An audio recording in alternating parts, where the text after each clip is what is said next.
শেষ, খেলা শেষ। এই গহনাগুলো তোমার জন্য। ঠিক আছে চলো এবার বিয়ে করবো, চলো। বিয়ে দিব।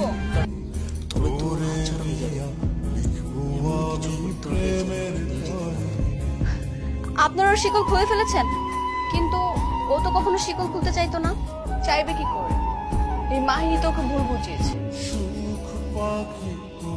মিরাজকে যদি এখন গোসল করিয়ে সুন্দর একটা ড্রেস পরানো যায়, একদম হিরোদের মতো লাগবে। আসলে একদম ঠিক বলছিস। চলো আমরা ওকে গোসল করি। আমার একটা এক্সট্রা ফটো আছে না, সেটা পুরো একদম পুরো হেভি লাগে। কিন্তু তার আগে তোর চুলগুলো কাটতে হবে। না না, চুল কাটা যাবে না। চুল কাটতে গিয়ে নড়াচড়া করলে তো কান কেটে যাবে, তখন তো রক্ত বের হবে।